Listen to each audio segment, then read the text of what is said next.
Habitante de dos planetas, o la división del camino, por Phailos el tibetano, a través de su amanuense Frederick Spencer Oliver. Capítulo 7. Contén tu ser. Fue en la época de descanso de los estudios cuando llegué a la capital. En este periodo de vacaciones participaban los Siokwa y los Incala, la mayoría buscando primero sus casas para una temporada, pero generalmente volviendo pronto a la capital con el fin de disfrutar de los placeres especiales del tiempo de descanso. Pero algunos se iban por mar a Umaur o a Incalia, esto es, América del Norte o del Sur respectivamente. Otros iban solamente hasta las provincias más distantes de la Atlántida. Hasta ahora, el lector ha tenido que imaginar qué clase de religión era la adoración a Incal. Puede haberse deducido que Poseida era politeísta debido a mi referencia a los varios dioses de este o aquel título, clase o grado. Ciertamente, he dicho que nosotros creíamos en Incal y lo simbolizábamos como el dios Sol, pero el Sol mismo era un emblema.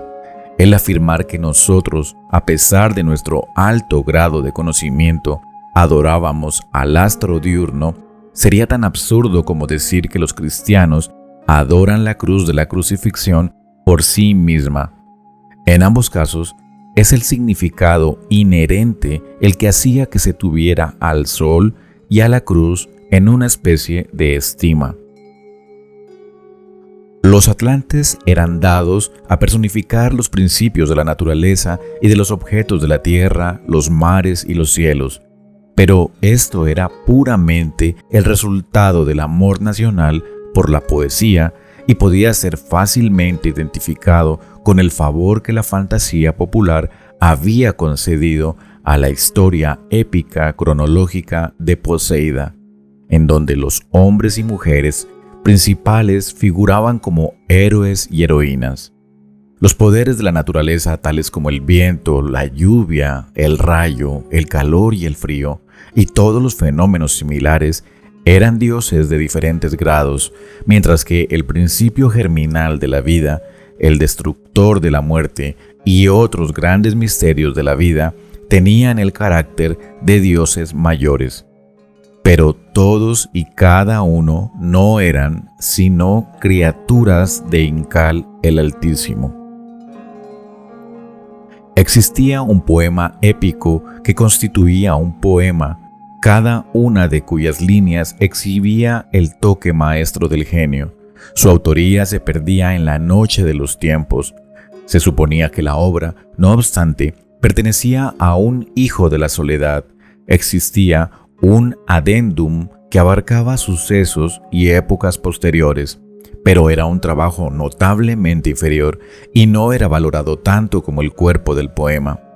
De hecho, el culto a Incal nunca incluyó nada más que la adoración a Dios como una entidad espiritual, y los dioses no tenían parte en los servicios religiosos que se celebraban en los 2 domingos de cada semana, esto es, el día 11 y el 1, porque la semana de Poseida contaba de 11 días, al igual que un mes tenía 3 semanas y un año 11 meses, con 1 o más días de año bisiesto al final, de acuerdo con las exigencias del calendario escolar, siendo estos días un periodo de vacaciones regularmente recurrente, como lo es hoy día el día de Año Nuevo.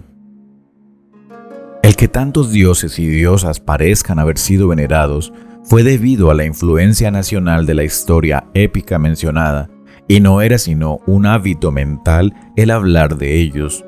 En nuestro monoteísmo nosotros diferíamos poco de la religión que dominó a la civilización hebrea. No reconocíamos una Trinidad divina, ni ningún espíritu crístico, ni ningún salvador, excepto el esfuerzo de hacer lo mejor que sabíamos ante los ojos de Incal. Considerábamos a toda la humanidad como los hijos de Dios, y no ninguna persona misteriosamente concebida como solo hijo suyo. El milagro era algo imposible porque nosotros considerábamos todas las cosas racionalmente referibles a la ley incontrovertible.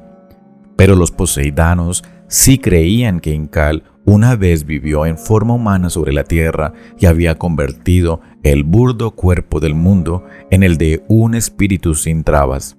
En aquella época, él había creado a la humanidad y como los poseidanos eran evolucionistas, esa palabra humanidad abarcaba también a todos los animales inferiores. Con el transcurso del tiempo, evolucionaron seres del género humano, un hombre y una mujer, y entonces Incal había colocado a la mujer espiritualmente más alta y por encima del hombre, posición que ella había perdido al intentar comer de un fruto que crecía en el árbol de la vida en el jardín del cielo.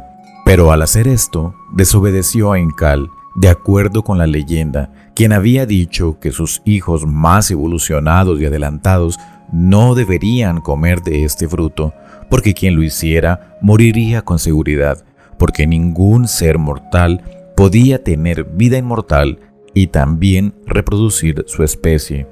La leyenda decía: «He dicho a mis criaturas, obtened perfección y estudiadla siempre, y esa es la vida eterna, pero quien coma de este árbol no puede contener el ser». La forma de castigo era la racionalista, ya que la intención de la mujer era obtener placeres prohibidos y ella, sin instrucción, no sabía cómo. Su mano se soltó de la fruta y ésta se partió, con lo que su semilla cayó a la tierra y se convirtió en pedernal, mientras que la fruta que aún estaba en el árbol se convirtió en algo parecido a una gran serpiente furiosa, cuyo aliento quemó las manos de la culpable. Sintiendo el dolor, soltó el árbol de la vida, cayendo al suelo y nunca volviéndose a recuperar por completo de la herida. Así, el hombre se convirtió en el ser superior por medio del desarrollo de su naturaleza ante la necesidad en que se vio de preservar a su compañera y a él mismo del frío y de las nefastas condiciones que vinieron junto con las piedras del pedernal. Esto es, la última era glacial. Habiendo caído en esas condiciones materiales, fue necesaria una vez más la reproducción de las especies, y así la ley de continencia supuestamente ordenada por Incal fue rota. La muerte entró otra vez en la suma de la expiación humana, y hasta que la palabra sea observada, ningún hombre conocerá una condición sin muerte. Contén tu ser. De esto depende todo conocimiento. No hay ley ocultista tan grande como esta. Usa todas las cosas de este mundo y no abuses de ninguna. Tal era la creencia popular con relación a la creación de la humanidad hecha por Incal. Los sumos sacerdotes mantenían una religión que era virtualmente esianismo, aunque por razones obvias la gente no era consciente de este hecho. Teológicamente, se suponía que este suceso de fábula había ocurrido hacía al menos 1000 siglos, y algunas semi-autoridades la establecían incluso en un tiempo más lejano. Incal, el padre de la vida, se suponía que no castigaba a sus hijos, excepto en que él había hecho las leyes de la naturaleza autoejecutoras, su voluntad inmanente, y si alguien trascendía estas, el culpable era inexorablemente castigado por la naturaleza. Por lo tanto, era imposible poner en movimiento una causa sin sentir el efecto. Si la causa era buena, también lo sería la consecuencia, y en esto estaban totalmente en lo correcto. Ningún mediador puede evitarnos los resultados de nuestros errores. La nación poseidana creía en un cielo de buenos efectos para aquellos que ponían en movimiento buenas causas, y existía una región llena de malos efectos para los malvados. Los dos lugares eran adyacentes, y aquellos que no eran totalmente buenos ni totalmente malos se suponía que vivían en un territorio intermedio, por así decirlo. Pero estas dos condiciones postvitales estaban incluidas en la tierra sombría, que es como puede traducirse la palabra Navasamin. Literalmente quiere decir el país de las almas difuntas. Aunque la religión de Incal estaba basada en la causa y el efecto, no obstante aparecía una ligera inconsistencia en la creencia más o menos predominante de que él se suponía que premiaba a los que eran muy buenos. Hoy día, amigo mío, estás en el umbral de un nuevo desarrollo. La religión de hoy día está todavía teñida de este concepto de un creador omnipotente, pero parecido al hombre, que es herencia de una antigüedad muerta. Pero tú estás viviendo en los años finales de un viejo ciclo humano, el sexto. Mientras no decido por ahora explicar lo que significa esto, lo haré así antes de que te desee la paz de Dios. Pero diré que la nueva concepción de la humanidad de la causa eterna será más elevada, más sublime, más pura, más amplia y con más acercamiento a lo ilimitado, que nada de lo que los largos eones de tiempo transcurridos pudieron nunca soñar. Cristo ha resucitado ciertamente y viene a los suyos, quienes dentro de poco lo conocerán como ningún hombre exotérico lo ha conocido nunca, y conociéndole, conocerán las cosas del Padre y las harán, porque está escrito: Yo voy a mi Padre. Gloria in excelsis. Nota: no confundir deshacer con expiar. Cristo expió, nosotros tenemos que deshacer. La fe pronto será conocimiento, la creencia será gemela de la ciencia, y la palabra brillará como un sol de nuevo significado glorioso, porque la verdadera religión significa yo unifico. La iglesia exotérica ha cerrado los extremos de su cruz, por lo tanto ellas son exotéricas y no serán esotéricas hasta que abran los extremos de ese sendero cuádruple. Abrid vuestros ojos y vuestros oídos. Capítulo 8. Una grave profecía. Era aproximadamente la primera hora del primer día del quinto mes que había transcurrido desde que comencé a asistir al Sioquitlón, y era la semana de Basix. Por lo tanto, era la 13ª semana del año y cerca de su fin, ya que quedaban solo 3 semanas del año 11.160 a.C. En Poseida, el día, tal como el lector ha visto, comenzaba al mediodía, y las 12 de la mañana eran la 1, la primera hora. Desde esta hora, en el último día de cada semana, hasta el final de la hora 24 del siguiente día, o primero de la siguiente semana, todos los negocios se suspendían y el tiempo se dedicaba a la práctica religiosa, estando reforzadas tales observancias por la más rígida de todas las leyes, la costumbre. Hoy, año del Señor 1886, están los que dicen que si un hombre está atareado durante toda la semana en trabajos sedentarios, el domingo él obtiene recreo natural haciendo deportes celosamente y yéndose de excursión. Pero yo digo que como el cuerpo es el exterior del alma, tal como el alma es, así será también el cuerpo. Ergo, si el alma es de Dios, entonces volverse al Padre tan a menudo como sea posible es recrearse, o descansar, o refrescarse. Quizás no en el interior de las casas, No, más bien entre sus obras, pero siempre con pensamientos no artificiales, sino naturales, sobre Él por encima de todo. Por consiguiente, hoy día yo no estoy en contra de la observación del Sabbat, tanto si es el séptimo día como cualquier otro día de los 7 días de la semana, como ahora lo constituyen, o el 11º y el 1 como en Atla. No obstante, no discutiré mis preferencias y solo volveré a hacer una declaración de la bien conocida ley fisiológica de que un día periódico de descanso es necesario para la salud, la felicidad y la espiritualidad. En Atla, cualquier persona era libre de emplear las horas de la mañana, incluso del día 11º, en la forma que más le placiera, tanto si era trabajando o en divertida relajación. Con la primera hora, no obstante, una enorme campana, muy dulcemente entonada, sonaba 2 veces con un sonido intenso, reverberante, se paraba un momento y a continuación sonaba 4 veces más. En ese momento, todas las ocupaciones cesaban y comenzaba el servicio religioso.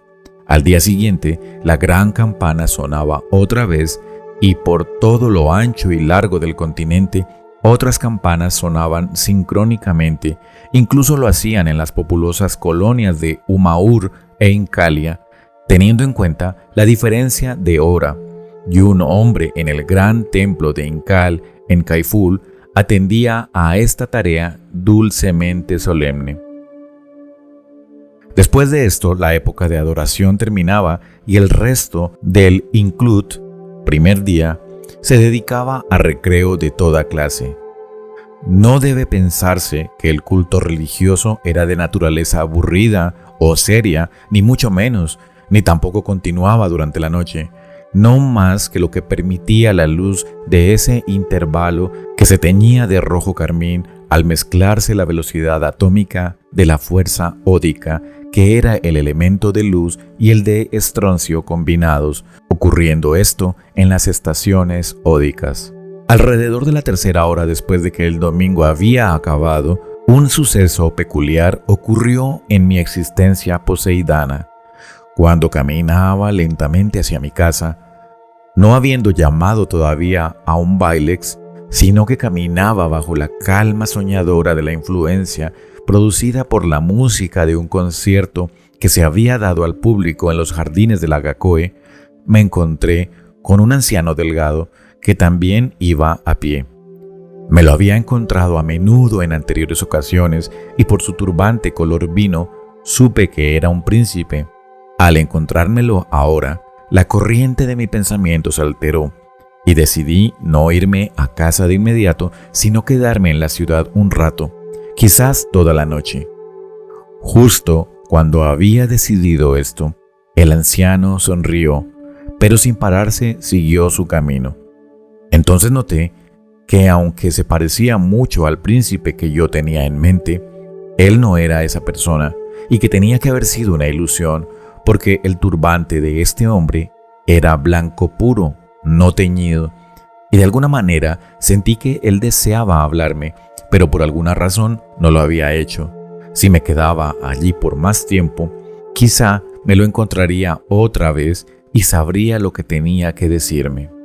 Con estos pensamientos me fui a una cafetería que había en uno de los túneles gruta, donde una avenida perforaba una colina, y después de pedir una comida, esperé que me la sirvieran. Cuando estaba comiendo, un siokwa o estudiante con quien tenía amistad entró por la misma razón.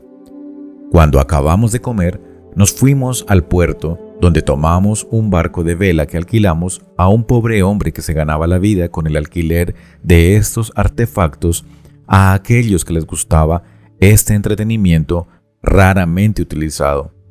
El método común de transporte era el bailex. Como la brisa era fresca, navegamos hacia el océano a través de la salida del río Nomis, el gran río que hacía un circuito completo a la ciudad, atravesando el muelle y vaciándose después en el océano. A cuenta de este prolongado viaje, no pude volver a la avenida hasta después de que cayera la noche. Cuando me estaba acercando al lugar donde había tenido el encuentro con el desconocido del turbante blanco, esta vez en un coche que procuraba conducir despacio, vi su imponente figura iluminada por la brillante luz de la luna tropical. No esperaba verle, y esta vez incliné mi cabeza en cortés reconocimiento. Al hacer esto, el desconocido dijo: «Para, deseo hablar contigo, muchacho, contigo solamente». Casi de forma mecánica, paré el coche, obedeciendo a su señal para que me bajara, y colocando la palanca para que el coche se moviera lentamente, lo dejé ir, sabiendo que si nadie usaba el coche ya pagado, pronto llegaría a alguna estación y se pararía automáticamente. Cuando estuve frente al sacerdote, pues eso es lo que yo suponía que era, él me dijo: «Tu nombre, creo, es Sailem Númenos». «Así es, en efecto. Te he visto a menudo y estoy informado sobre ti. Tienes una encomiable voluntad para sobresalir y para conseguir altos honores entre los hombres. Aún eres un muchacho, pero de alguna manera triunfarás como un hombre, tal como el triunfo se mide comúnmente. Eres un muchacho actualmente consciente que tienes el favor de tu soberano. Tú triunfarás y alcanzarás puestos de alto honor y beneficio, y seguirás contando con la estima de tus colegas. No obstante, no vivirás todo el lapso de tiempo asignado al hombre en la tierra. En tu corto tiempo llegará a ti el conocimiento del amor. Experimentarás el afecto más puro que un hombre es capaz de sentir por una mujer. Pero a pesar de esto, tu amor no será un amor coronado por el triunfo en este periodo de tu vida. Y volverás a amar, por lo que llorarás a causa de ello. Harás bien en el mundo, pero, también mucho daño. Y debido a un destino sombrío, sobre ti vendrá mucho dolor. Por ti, a otro le vendrá profunda desgracia y angustia, y hasta la última gota tú pagarás por esto, y no saldrás de ello hasta que lo hayas hecho así. No obstante, he aquí que en esta vida no se requerirá mucho de ti. Cuando menos pienses que cometes pecado, entonces tu pie tropezará, y cometerás un pecado que te perseguirá como un sino inexorable. Incluso ahora, en los días de tu inocencia, estás pisando los peldaños de tu destino. Ay, esto es así. En una ocasión percibiste la cercanía de tu muerte, y la muerte no es sino la porción más pequeña que te sobrevendrá. Pero te despertaste y saliste corriendo de las cavernas de la ardiente montaña para salvarte. Pero al final pasarás a Navasamín, el mundo de las almas difuntas, y mira, te digo que perecerás en una caverna. A mí mismo, será al que contemples como el último ser vivo sobre el que tus ojos poseidanos se posarán por última vez. Pero entonces no apareceré como ahora, y no me conocerás como el que castigará al maligno que entonces te habrá atraído hacia tu destrucción. He hablado. Que la paz sea contigo. Al principio me sorprendí mucho al oír estas palabras, pensando que quizás el que hablaba se había escapado del Nocinitlón, literalmente, el hogar de los lunáticos o locos. Y esto a pesar de las circunstancias que rodearon nuestro encuentro. Pero a medida que seguía hablando, supe que esto era un juicio erróneo. Finalmente, sorprendido, miré hacia el suelo, no sabiendo qué pensar, y lleno de un temor indefinido. Cuando dejó de hablar y me deseó la paz, levanté mis ojos para mirarle a la cara, y me encontré para mi sorpresa que no había un alma a la vista, y yo estaba solo en la gran plaza que rodeaba una fuente cuyo surtidor parecía plata derretida a la luz de la luna. Mudo de asombro, miré a mi alrededor en todas direcciones. ¿Había estado soñando? Ciertamente no. ¿Eran las palabras del misterioso desconocido verdaderas o falsas? El tiempo satisfará tu curiosidad, querido lector, como satisfizo la mía. Capítulo 9. Curando el delito. Durante los siguientes 4 años posteriores a mi extraño encuentro con el anciano alto y delgado de cabello blanco que había profetizado sobre mí, los sucesos, uno tras otros, se modelaron en armonía con su predicción. En todo este tiempo nunca nos vimos. Ciertamente lo vi solo una vez más antes de mi muerte. Antes de seguir adelante, debo traer a colación y definitivamente sacar de la escena a los socios de mi mina de oro y también al que compró el oro, sabiendo que el hecho era ilegal.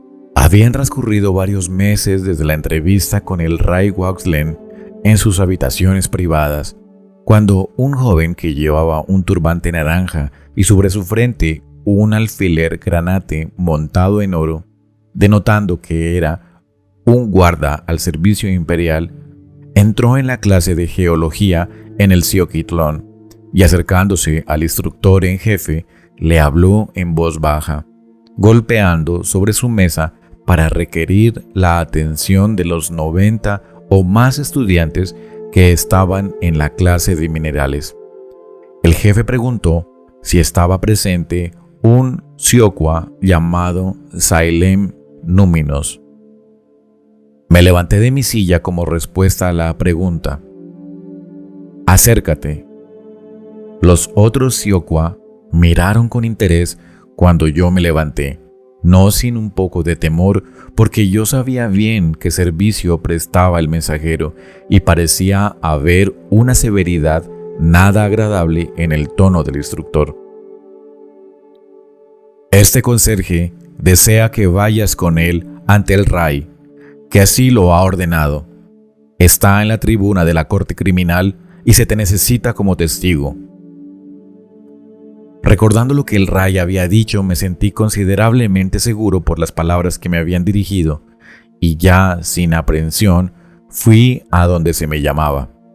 Al llegar a la corte de las tribunas, vi a mis socios de la mina custodiados junto con el comprador del oro incriminado.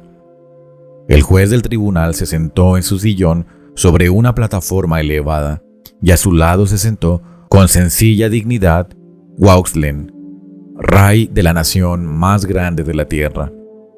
Pero él, no obstante, era cuidadosamente consciente del hecho de que el juez era, como tal, el que tenía derecho al lugar de mayor honor en la corte. Varios espectadores se sentaban en los lugares destinados al público en el auditorio.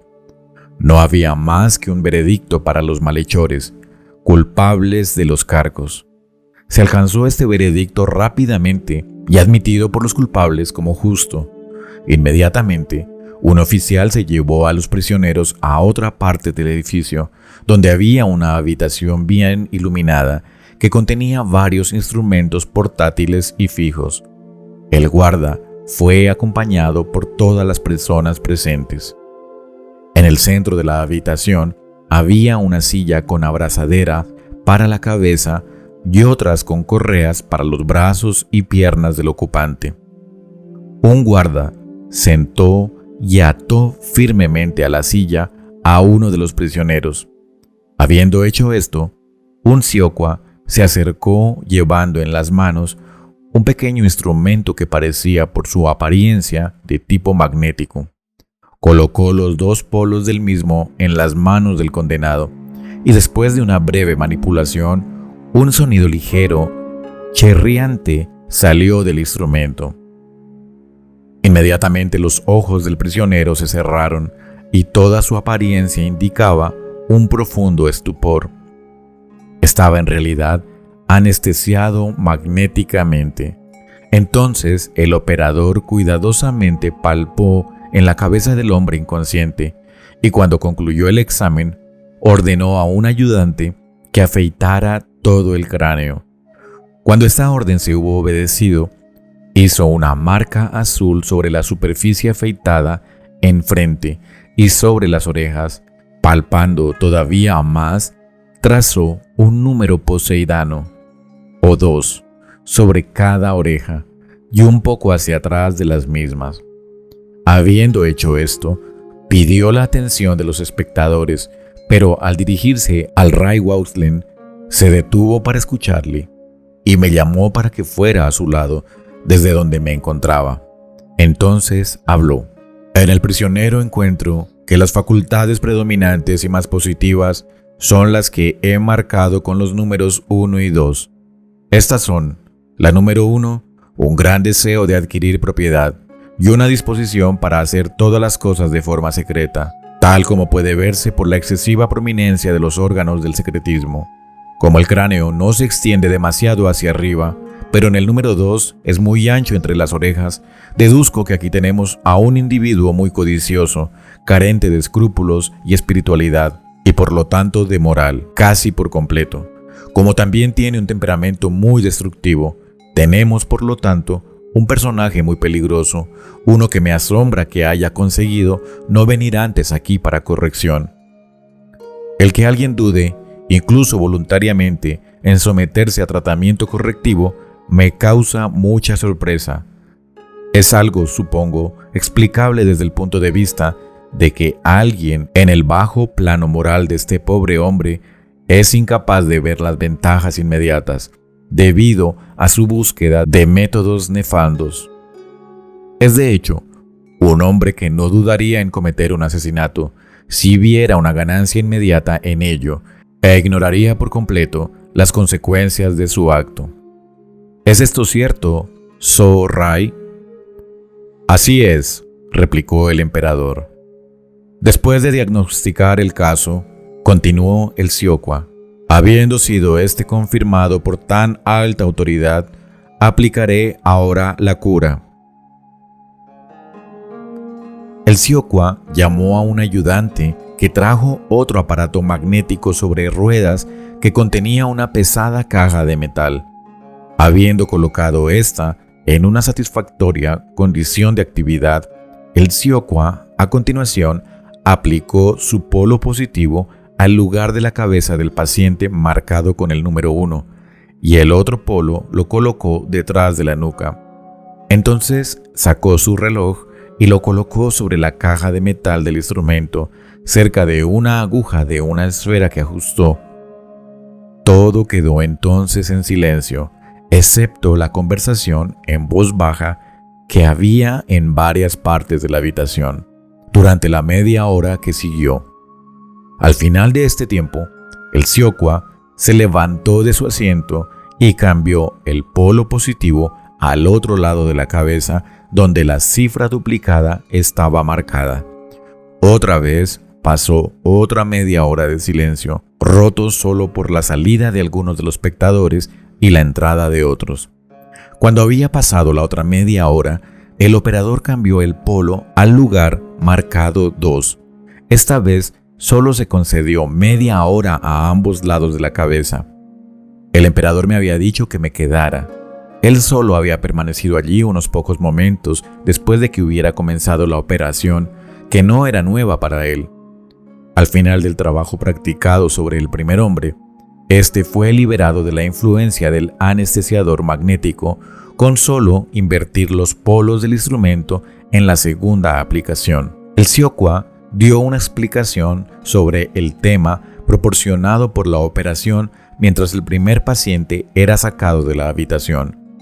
A la considerable audiencia que estaba ahora congregada le dijo: «Ustedes han visto el tratamiento de esas cualidades mentales que con su prominencia tendían a torcer su naturaleza mortal, tratamiento solo parcialmente desarrollado.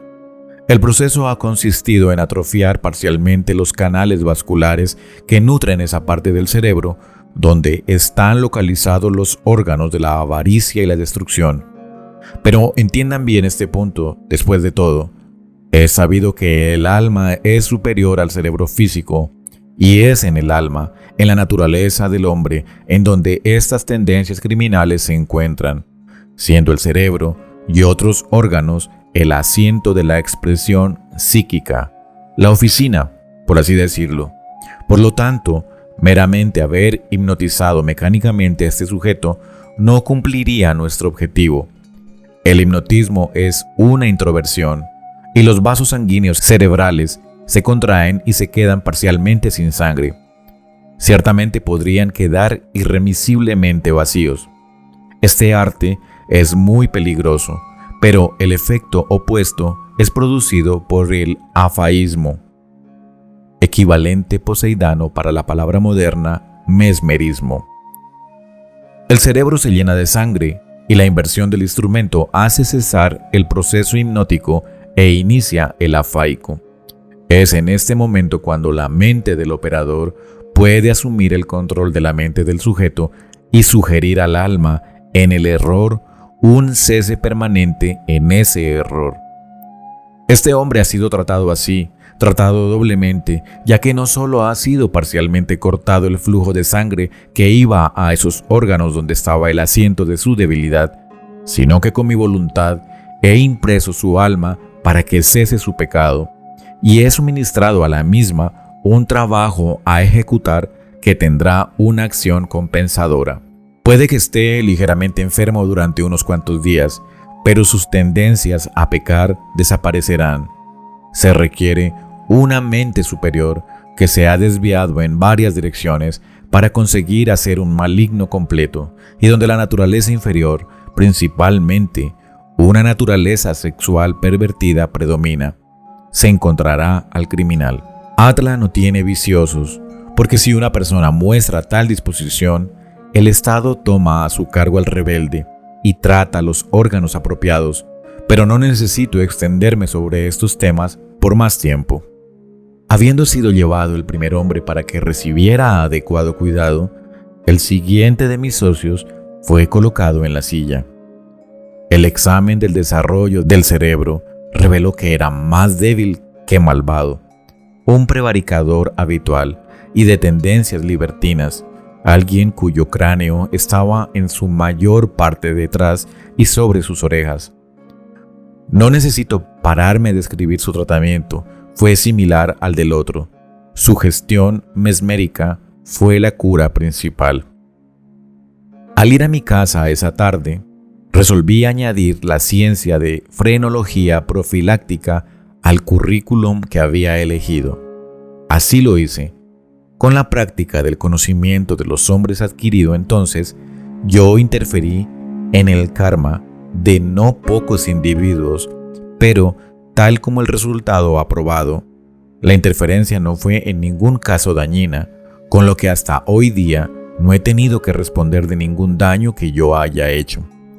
En ocasiones he deseado que entonces me hubiera sometido yo mismo a tratamiento a manos del Estado, porque me habría impedido cometer los errores que me han traído tanto sufrimiento a mí y a otros por mi causa. No lo hice, y bien está, no solamente por el principio de que en el reino de nuestro Padre lo que ocurre es lo mejor, no importa lo que sea, sino también porque nadie puede de ninguna manera eludir las responsabilidades inherentes al carácter debidas al karma de todas las reencarnaciones precedentes. El haberme sometido a corrección hubiera sido una evasión de la prueba, una especie de intento cobarde similar al acto del suicida que busca escaparse de los problemas en la tierra por medio del suicidio, y quien nunca se escapa de nada, ni de una jota o tilde de la ley de Dios. En cambio, acumula sus sufrimientos y penalizaciones cada vez más y prolonga su angustia con el karma inexorable y otras reencarnaciones en la tierra. Así ocurre con los que mueren por autodestrucción, pero los que mueren por causas inevitables involuntariamente no son visitados por tales penalizaciones. Así pues, los culpables poseidanos que de ninguna forma podían evitar el tratamiento eran beneficiados, mientras que para mí la sumisión voluntaria habría sembrado dientes de dragón en mi sendero. La penalización, observad, no importa a aquellos que saben lo que hacen y sabiéndolo, hacen la voluntad de Dios.